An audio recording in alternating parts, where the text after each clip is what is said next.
hammaga hayır. Ha bo'ldi. Men YouTube'ni tark etyapman. Va buni o'ziga yarasha sabablari bor. To'g'ri, sizda savollar bo'lishi mumkin. Nega YouTube'dan ketyapsiz? Kanalingizga nima bo'ldi deb. Va men bu videoda hamma savollaringizga javob beraman. Men kanalimni hech ikkilanmay sotishga qaror qildim. Chunki o'zingizlar bilasizlar, oxirgi paytlarda aktiv ancha pasayib ketgan. Va shu tufayli ham men umuman motivatsiyam tushib ketgan. Va shuning uchun ham men YouTube'dan ketyapman. Nima uchun YouTube'dan ketyapsiz deganingizga savol mana shu.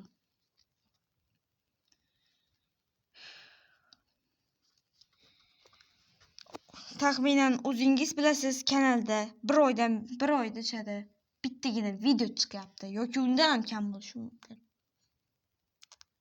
Chunki odamlar obuna bo'lish o'rniga pasayib ketyapti hamma. Aktiv pasayib ketyapti.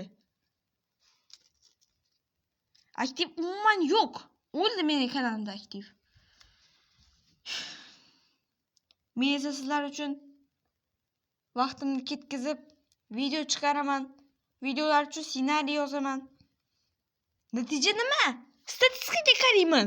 Yarim obuna bo'lmagan. Va bu siz meni mehnatimni qadrlamaganingizdan dalolatdir. To'g'ri, aynan siz mening obunachimsiz. Lekin sizning orangizda nomardlar ham bor.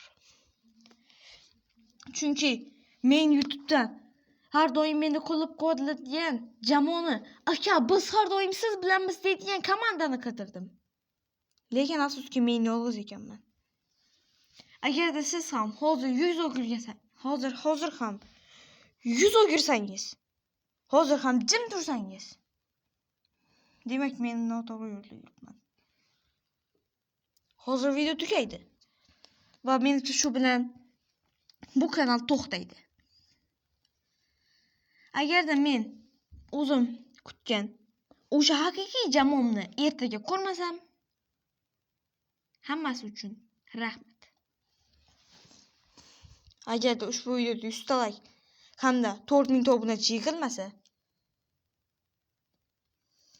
hayır. O'zingizga mehnat qiling. Chunki men o'zimni asray olmadim.